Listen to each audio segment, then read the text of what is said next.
Elon Musk is a billionaire, an inventor, a scientist, a designer, and one of the world's most innovative minds. He runs two companies that are trying to disrupt major industries that have been doing things the same way for decades. Aerospace with SpaceX and automobiles with Tesla. Tesla is making luxury all-electric cars, cars that have had a bit of controversy of late. Currently, SpaceX is essentially an intergalactic trucking company, taking loads back and forth from the International Space Station and bringing satellites up to orbit. In the future, it hopes to carry humans too. We met on a balcony overlooking the SpaceX factory floor. It was buzzing, literally and figuratively. The workers were preparing for an important launch on Monday. Elon Musk, pleasure to have you on. Thanks for having me. So this is the Dragon that goes up into space and is going to go up on Monday, correct? Yeah, that's our Dragon spacecraft, or version 1, which is capable of taking cargo to and from the space station, including biological cargo like fish and mice and that kind of thing. So when do human beings start going up in it, you think? So we expect to complete version 2 of Dragon, which will have astronaut transport capability in about 2 years. And most of what you do now is send satellites up into space, right? That's how you pay the bills. Exactly. But you want to do something much more ambitious with SpaceX. Yeah, I mean, the long-term aspiration is to develop the technologies necessary to transport a large number of people and cargo to Mars in order to create a self-sustaining civilization there. And that's really why I started the company, was because it seemed as though... To create the possibility for life on other planets. Yeah, exactly. I mean, it sort of started off when I was thinking about what to do after PayPal. And I'd always been interested in space, but I didn't think there was anything that an individual could do in space. I mean, it seemed like the province of large governments. But I sort of started looking into it, and I went to the NASA website to find out when we're going to Mars, because it seems like obviously that is the next thing after the moon, and I couldn't find anything.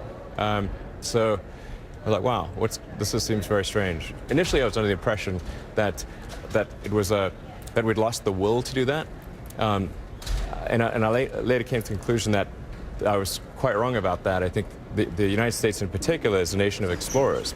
So you decide you want to try and do this, and do you look at it as why did you decide transport was the most important thing? I mean, I think people would regard living on Mars as that's the relatively easier thing. Yes, absolutely. So we could live on Mars. Just getting there is the problem. Yes, like I mean, right now getting to Mars is impossible. So, like, it's kind of doesn't matter what what you do when what you do when you get there if you can't get there.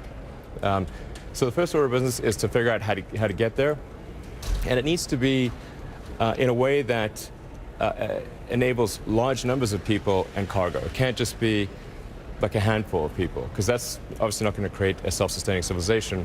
And Apollo was an amazing, inspiring thing for all of humanity, but the last time we went to the moon was like 1973 or 4, I believe. So we don't want to just have flags and footprints and then never go to Mars again. If we just have one mission, that will also be a super inspiring thing, but it's not going to fundamentally change the future of humanity. So you have this Grasshopper rocket, which unlike most rockets, which can't, which are not reusable, this one gently comes back down in a kind of vertical land. Yeah, absolutely. You can see the videos of this on the SpaceX website. The fundamental breakthrough, going back to the point of that developing a Mars transportation system, it has to be affordable to go. Like, it can't just be like billions of dollars per person to go to Mars. Then you just no way you could establish a base on Mars at that cost. So we have to develop rockets that are rapidly and as close to completely reusable as possible. As an example, the Falcon 9 costs about $60 million. I mean, it's sort of like a jet, it's like, but the cost of the propellant is only about $200,000. So it's just like, you can imagine how expensive it would be if you had to buy a new plane every time you went somewhere. Very few people would fly. But refueling a plane is pretty easy. We once talked about airplane travel, and I asked you why it is that with all this technological improvement over the last 30 or 40 years, the one thing that doesn't seem to have improved, and it is in the domain of the private sector, sort of, is jet travel. Sure, I mean, if absolutely. you're flying from New York to London, it takes about as long as it took 40 or 50 years ago. In fact, it takes longer. It actually, because it actually does take longer because I mean, the 787, like my favorite sort of commercial airliner is the 747 because it actually goes quite fast, and it's actually incredible that thing was. I mean, the first iteration of it was designed in the 60s. I mean, since then, I don't think we've exceeded the 747, Why? which is nutty. I think, well, for the commercial airliner business, you essentially have a duopoly between Airbus and Boeing. And these big airplane programs are really long-term, and they're quite expensive. And I think if you're in the senior management of one of those companies, it's a safer bet to just aim for a little incremental improvement than to try to aim for a radical improvement. Because generally, if you aim for a radical improvement and you're wrong, you'll get fired. why doesn't SpaceX create the fastest jet plane in the world? We got to focus on rockets. When do you think you'll be able to achieve the aspiration of SpaceX of actually moving people to a place like Mars? Well, I think we could probably send the first person in about 12 years. Wow. Will you be that person? Only if I'm confident that SpaceX will be fine if I die. That's, you know, if I was confident that the mission would continue if I wasn't around, then I would do it. Elon Musk on his program to Mars. Lots more ahead from him, including his response to all the headlines about Tesla's cars catching fire. New technology should have a spotlight on it, but it shouldn't have a laser on it. Elon Musk says he doesn't get a lot of sleep these days. He's not only CEO and chief designer at SpaceX, he's also CEO and product architect at Tesla.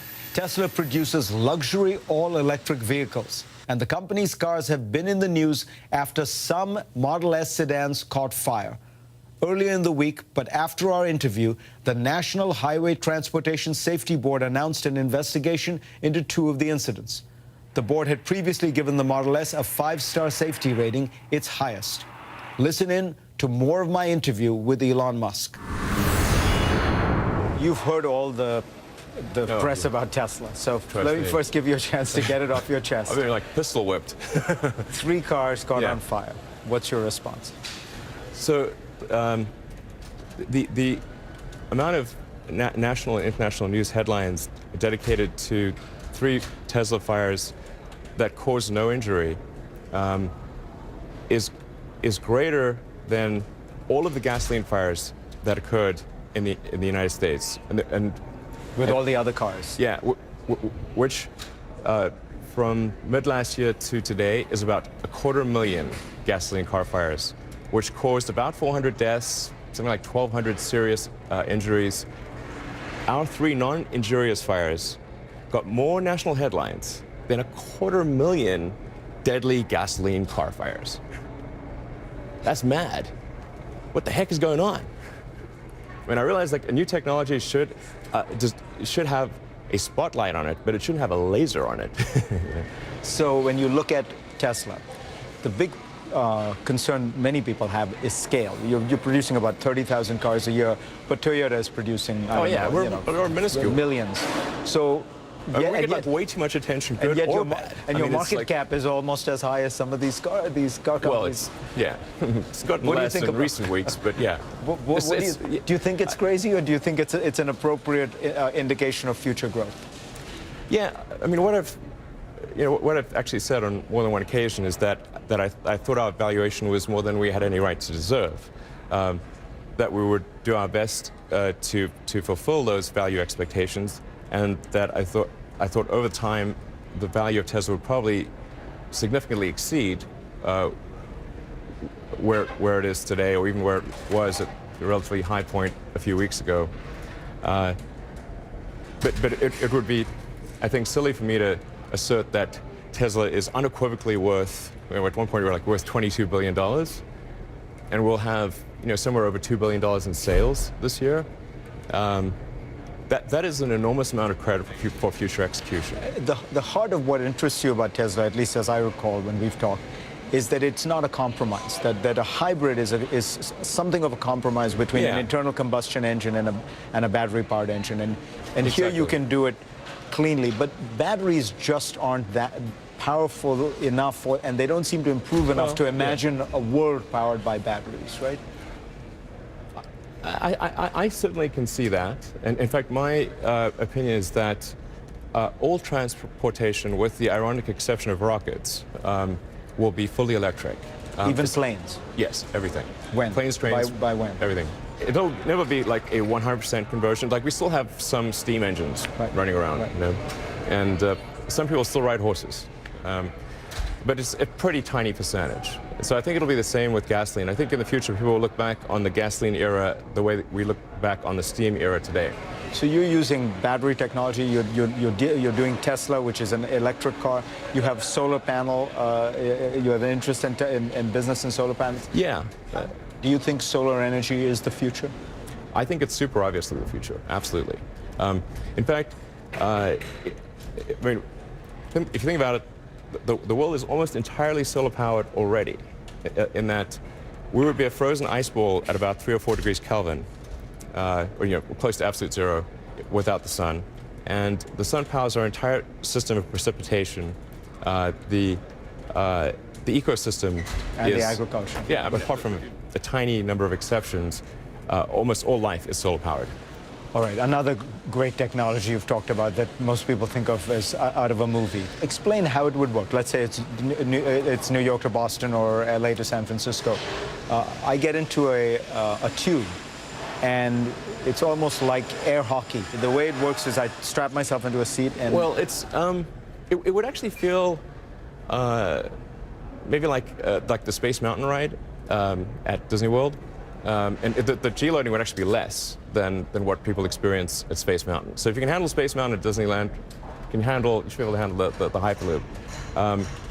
It'll feel super smooth because, as you mentioned, it would use air skis, like a air hockey table, but with the air jets on the pod side as opposed to the tube side. So it would just be, it would be smooth as glass. 10 years from now, what will car travel look like in America? 10 years from now? I think there's going to be a lot of electric cars on the road. Well, certainly vastly more than there are now. Driverless cars? I think we'll be in the steep portion of the adoption of electric cars in 10 years. You think hybrids are a transition that will fade away? Absolutely. Yeah, they're like a sort of an amphibian, I mean, there was a role for amphibians when life was moving from the oceans to land, but in the end, very few amphibians remained.